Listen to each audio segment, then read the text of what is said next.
Namaskar, Nilesh Oak here with another session of Shraddha and Pradnya. In this session, we will discuss a specific evidence from Valmiki Ramayana and a question somebody asked related to that evidence based on a carbon dating study at the same site. So let's get into the question itself. This is that structure in Peru, on the west coast of Peru in South America. It's known as the Candelabra of Andes.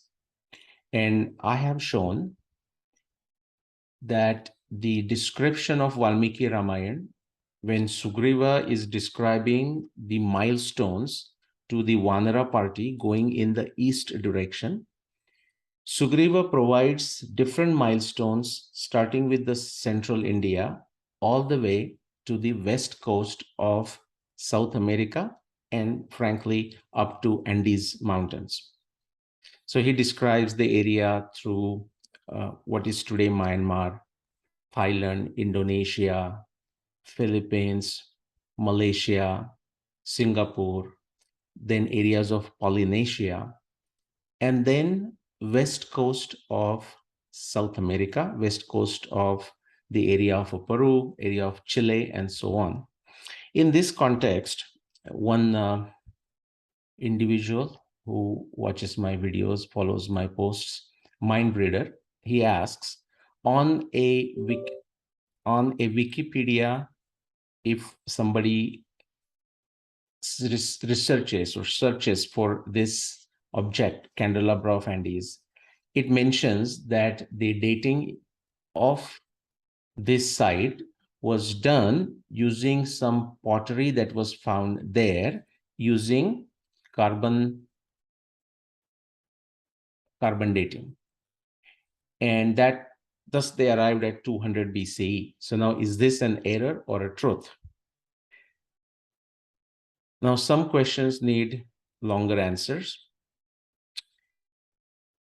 This is error in one way if somebody takes the dating and therefore the age of the pottery and extends that to the dating of the candelabra itself.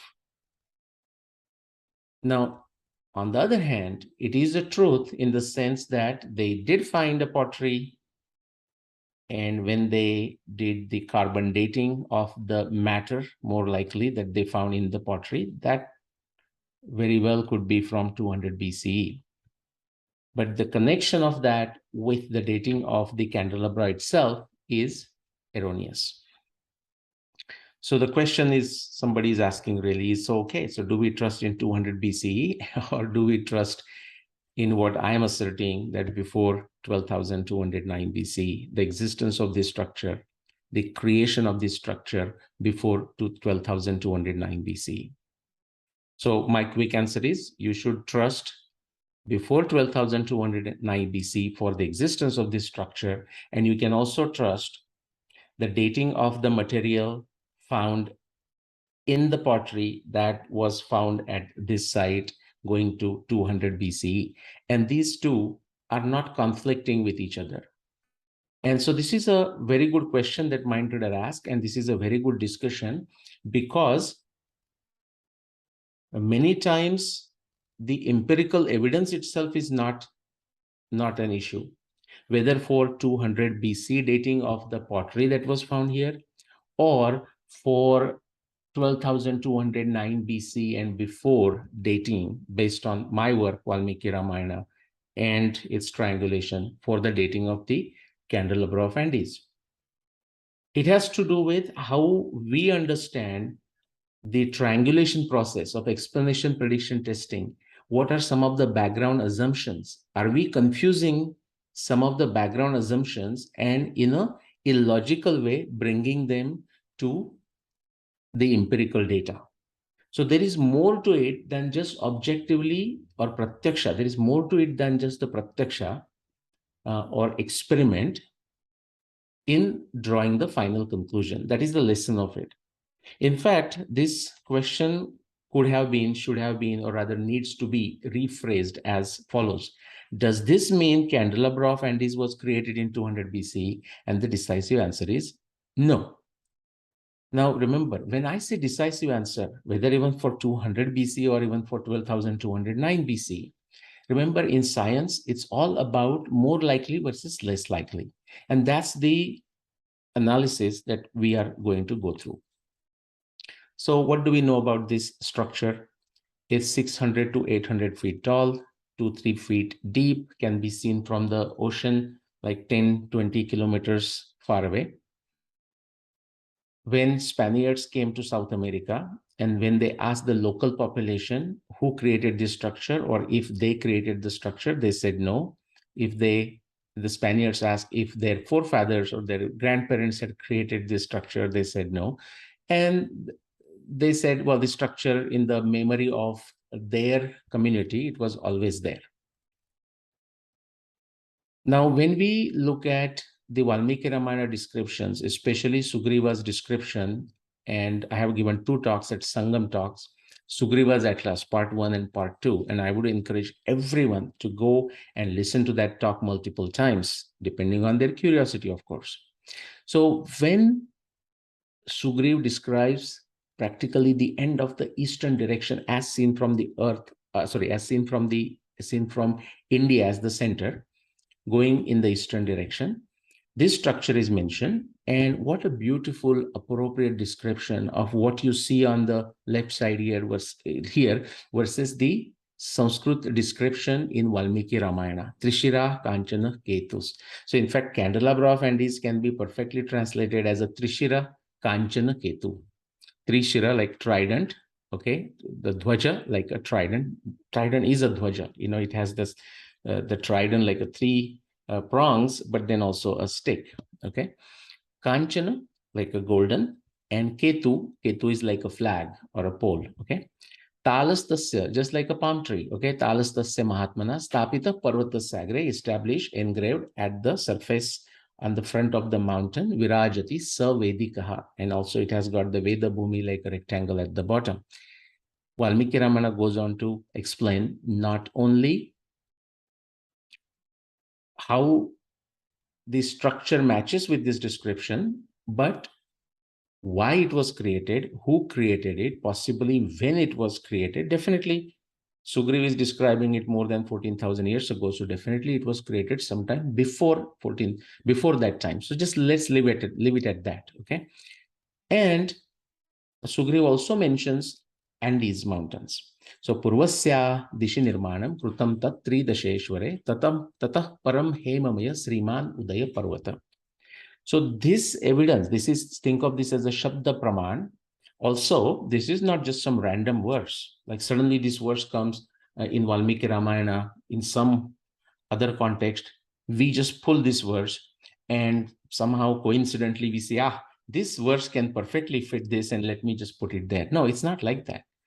Geographically, if you follow the description of Sugriva, let's think of that therefore as a Desha, Kala, like a place, Kala, the timing, which is 14,000 years ago, and Patra, the context, the eastern direction, the search in the eastern direction, the beautiful descriptions of what we call modern day Thailand and Indonesia, Philippines, Polynesia, Chile, Peru, Ecuador, and so on. And even the background evidence in the context of Ecuador and Japan and so on, which is all takes us into this deep antiquity of 13 millennium BC and before. So there is a Desha Kala Patra context there. That is the triangulation. And it convincingly shows us that, yes, very likely this structure is the one that Sugriva is referring to. So that is for Valmiki Ramayana context. Now, the way modern dating was done is, I don't know when, but definitely this event is definitely after 1950, which is in last 70 years. And do you know how I say that? Because the very technique of carbon dating was invented by Libby in 1950, 1949. So that's with us for 70 years. Very fascinating technique, by the way. And the range for this carbon dating or radiocarbon dating means the same thing, goes to about 55,000 years in the past. Like we can detect objects, we can date objects within that range. Beyond that, it is difficult to do. And today, how the carbon dating works is not a subject, so I'll not go into that. But so now we get this data, whether for carbon dating and that pottery, or based on a Valmiki Ramayana and the dating of this candelabra of Andes, Trishira, Kanchana, Ketu. Again, the frameworks remain the same. Okay, this is the logic of scientific method. This is the logic of scientific discovery. This is the Avayava framework of Nyaya Darshan. Okay, so 5-step process there. At the top, the prameya, the conjecture, in the context of the problem that you want to solve. In order to solve the problem, you propose a solution. That solution has to be generic and universal in nature. Also goes by the name statement of a theory. Okay, it's a conjecture, it's a guess, it's a theory, it's a plausible solution. Now, how do you test the validity or the usefulness or the strength of that proposal? Is through that triangulation of explanation, prediction, testing, evidence, prediction, and testing.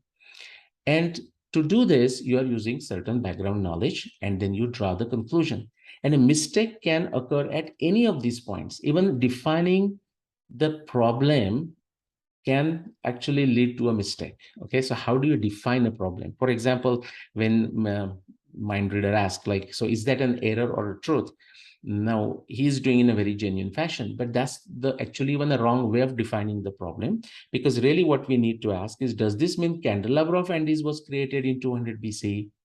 Okay, and the dating of that pottery or the organic substance from the pottery will never able to answer that question, which is to say we have to make so many other assumptions in between, which goes back to this background assumptions that you are saying. So let's say we define the problem as 200 BC or before 12,209 BC. Keep in mind, we are focusing on the dating of the structure, the candelabra of Andes, Trishira, Kanchana, Ketu. If we look at that, then look at the background evidence, multidisciplinary evidence based on the Ramayana evidence. But as I said, even the Hamon pottery from Japan, and then equivalent Valdea pottery from Ecuador, its dating, the existence of human civilization in South America, whether you go to Chile, like Monteverde, or you go to Amazon, which is much unexplored even to this day, or the very deep antiquity evidence of mummies and whatnot from Bolivia or from Peru.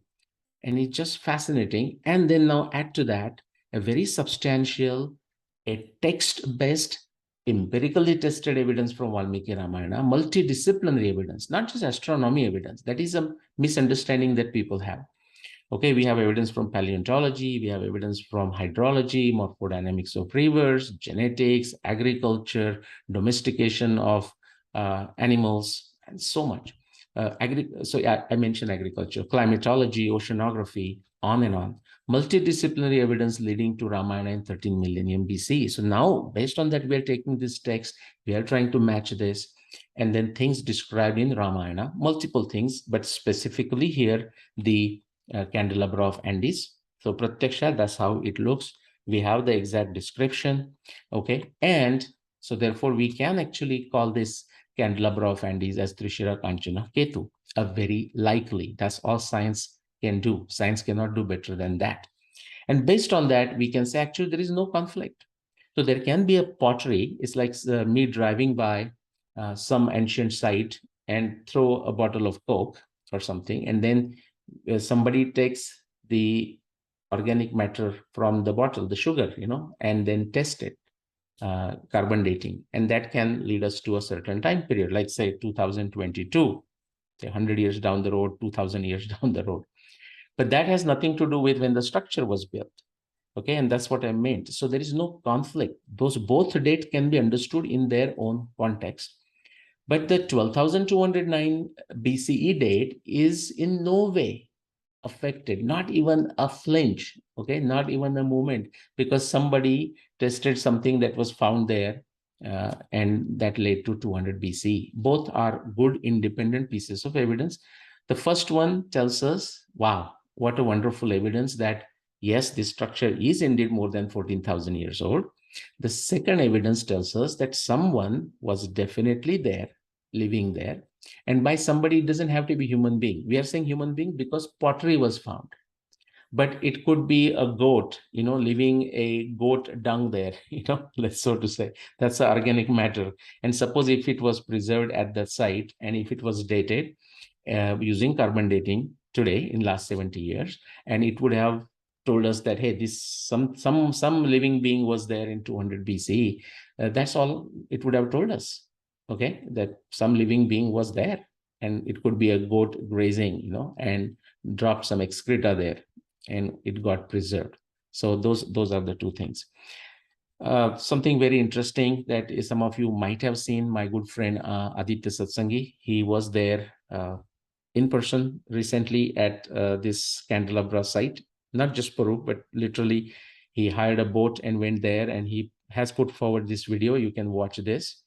More likely he might be creating more videos, or might have created more videos of his visit. This video is Ramayana Footprints in South America. You can watch that. Quickly, my books. So what we just discussed, if you want to know more about it, not so much about the structure, but the context of that Ramayana, then the historic Ram, the middle book, is the one available on Amazon, in Kindle, in paperback, and available around the world. If you have access to Amazon, you get it. The other two books, they are related to Mahabharata. The first book, When Did the Mahabharata War Happen, and also Bhishma Nirvana, both of them are available in Kindle, also paperback. And the first book, When Did the Mahabharata War Happen, is very soon coming in audio format. Okay, so more about that when I have more details. If you are in India, naturally, you can go and have those books either from Amazon, but preferably from Subbu Publications, okay, a dharmic publication house. Support it in every way you can by purchasing books from them. Not just my books, there are amazing, wonderful authors there, okay? And depending on your inclination, your interest, passion, you can select the books. Gift these books to younger generations, even older generation. As I said, I will use this forum to update about my books, their translations, and so on. So I'll do that. So Marathi translation of When Did the Mahabharata War Happen is in works. Marathi translation of the historic Ram is complete. So please ignore the typo there, the way I wrote it down. The historic Ram Marathi translation is scheduled to be published for upcoming Ram Navami, 30th of March, 2023. And the Kannada translation of my Mahabharata book, this book, When Did the Mahabharata War Happen, is coming out sooner. It's all complete, going through the final checks, and it should be out soon. Quickly, let's do the summary. So radiocarbon dating, also known as carbon dating, no difference as far as the naming is concerned, and actually what is used or how the dating works. It is exactly the same thing. It is a useful technique and allows detection of organic specimen going back to up to 55,000 years. We can use this technique to date events, objects, basically objects, and then connecting them to events. Carbon dating of any object found next to the non-carbon datable object is not to be confused with the date of the latter. They may be coincident, okay, at the same time, or they may not be, like is the case in this case. Do know the background assumptions involved, okay? So you have that empirical evidence, you have a background knowledge, but how do you connect the dots to draw the conclusion or draw the inference is very critical. And I would say a good number of people with science degrees on paper make blunders when they actually do that. Then science is about more likely versus less likely. You are asking like, are you 100% sure? Well, the person in his subjective conviction based on all the objective criteria may be there, but a true person of science will always say, well, this is the best solution. Now, that's not to be construed as therefore, oh, so you are not confident. No, that is like not understanding how science works, okay, or how life works. The next one, become an expert to avoid being fooled by agenda-driven claims, by authorities, the authority arguments and stuff like that. Okay, oh, he or she is an authority and he or she doesn't agree with this. No, that has no value. Proof is in the pudding. And never forget the context and of course place and time, that is the desha kala patra, and then only we get the right knowledge. Okay, that is the objective of a nyaya darshana. All right, so that's it for today, and I look forward to seeing you soon in another session, another episode of Shraddha and Pradnya. Namaskar.